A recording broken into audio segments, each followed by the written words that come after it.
Good morning, students. Today we will be discussing about calling or invoking the methods in Java. Calling, assessing, or invoking a method function. The assessing of the method means calling a method or invoking a method to perform some task. Like one person may call some other person to do some task. In the same manner, one method can call another method to do some task. Here in this example we can see main is the name given to the class. Again here main with a small m here is the method, and main method in its definition is making a call to my function.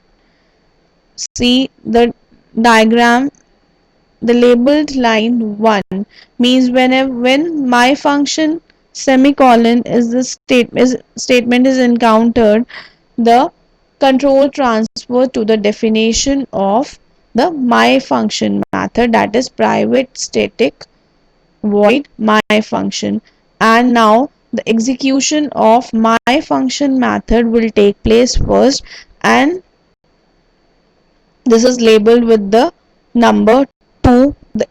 When the execution of the my function method completes, the control again transfer back to the point where the call was made, and the execution of the main method will start after that particular point. Like means all the instructions after the calling statement will get executed now. Means the execution of my function method will take place firstly, and then the execution of the main method will complete. And why we have made the call to my function without making an object? Because my function here is the static method, or we can say it is a class method, and it can be called without using the object name. So take one example from your book. Here public class first is the name of the class. Static float cube. Static is the ss modifier, float is the return type of the method cube, and it is having one formal parameter, that is a of float type, and this is the definition of the float of the cube method. Similarly, first class again has one more method defined in it, which is first test. Here we can see that the first test method is making a call to the cube method. See here, the execution will start from the first test method. Float x is the variable of float type having value 7.5. Y is also a float type having the value 0. In the next statement, y is equal to cube x. Here cube is the name of the method, and this whole statement is known as the method call statement. Cube, and in the brackets it is given x, and the value of x will be copied here, that is 7, and x is here the actual parameter, means the value passed to the cube method is of x, and that is 7.5. So when the statement is encountered cube x, the control transfer to the definition of the cube method. Here you can see that the return type of cube method is float, and it must match with the value in which it will return. The value will be returned, and therefore the data type of y must also be same, that is of float type. And when see here y is equal to cube x, the control transfers to the cube method definition. The execution of the cube will take place. Float is the data type of variable n, is equal to a into a into a. Here means the cube of a will be computed and the value that was passed to the cube method is 7.5. That 7.5 will be copied to a, and the it will take the value of n will be 7.5 into 7.5 into 7.5. Hence whatever the result is there, it will be stored in the variable n, and therefore because n is of float type, therefore in the function header of cube method the return type of cube is mentioned over here is float. All these data types must be same in the function header, in the return statement, and when the value will be passed back to the calling point. And return n will cause the computed result to be stored in the to take the control back to the calling point, and the value of n which was computed in the cube method will be returned to the method call statement, and the value computed will be stored to will be replaced by cube of x, and it will be stored in the variable y. That is, the computed result will be assigned to the variable y, and the variable value will be y will get the computed result and it will be printed on the screen. The dotted lines here show the transfer of the control. Next is returning from a method. A return statement causes the program control to transfer back to the caller of a method. Every method in Java is declared with a return type and it is mandatory for all Java methods. A return type may be a primitive type like int, float, double, a reference type, or void type. Void means it will not return anything. Here you can see the class return type test1. Add is the name of the method, int is the return type of add method, and public is the access specifier.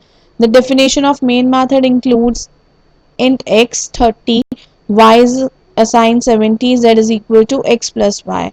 Here return z, as z is of integer type, therefore the return, and it is returning the value z, and therefore the return type mentioned in the function prototype of add is int. So when the main method will make a call to the add method, what will happen? See, because public static void main string args return type test1, here we are creating an object of the class return type test1 because main is the static method and add is the non-static method, and whenever we have to call a non-static method from the static method, we have to make the object of that particular class. So test is the object, and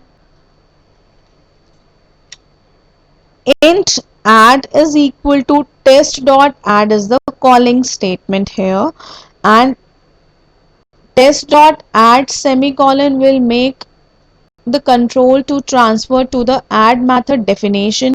Here x is 30, y is equal to 70, z is equal to x plus y means 100, and return z. When the return z statement is encountered, the control will be transferred back to the calling statement, that is int add is equal to test dot add. Here test dot add will be replaced with the value 100, and add, here the variable add will get the value 100 here, and the value, the output will be the sum of x and y is 100. In this way the return statements acts in Java. Now how many types of functions are there in Java?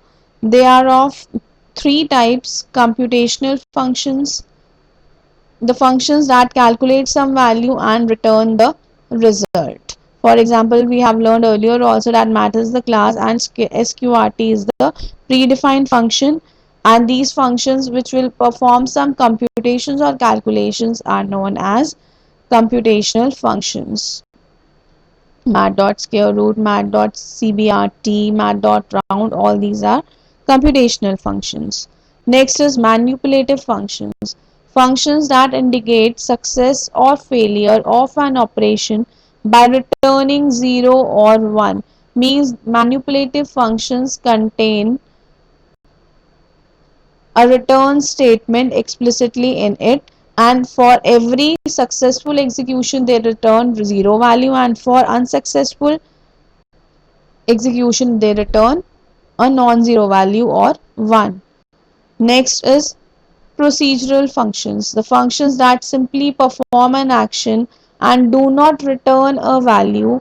For example, system.out.print are the procedural functions. They just perform an action of printing the output on the terminal. They do not return a value, and hence they are known as the procedural functions.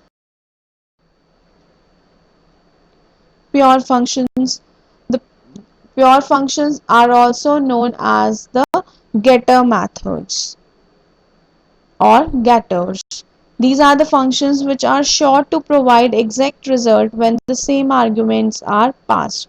This means that you can be completely sure that every time you call the function with the same arguments, you will always get the same result. Means these functions are not going to modify or change the value of the parameters they receive as the arguments. For example, function square. Here x is received as the formal parameter, and it will return the value x into x. For example, x, if we receive the value of x as 2, it is going to return 4. If we have the value of x as 4, it will give you 16. Means for every fixed value they are going to return a fixed value only. The state is not changed here, so they are known as the pure functions. See here, the above function is pure function as we are always certain that what will be the result, and there will be no different results for the same input. As I have told you earlier, if we input 2, it will give you 4. If we input 4, it will give you 16. Means the state of the variable or the object is going to be fixed. So they are known as the pure functions. Impure functions are also known as mutators because they change the state of the object that are received as the parameters. Here get random is the name of the function, and here number is received as a formal parameter, and number is equal to mat.random will make a call to the random method of the math class which is predefined, and whenever this function get random will be called, every time we are not sure what will be the result when we call the function. Means once for the first time if we call this get random method, it will give you value, suppose it will give you the value 0.2, and next time when we execute this get random method, it can give you some other value. So the output is not fixed here in the case of impure functions, and they modify the state of the received object, and hence they are known as the impure functions. Thank you. Next we will discuss in the next week about function overloading tomorrow. Thank you.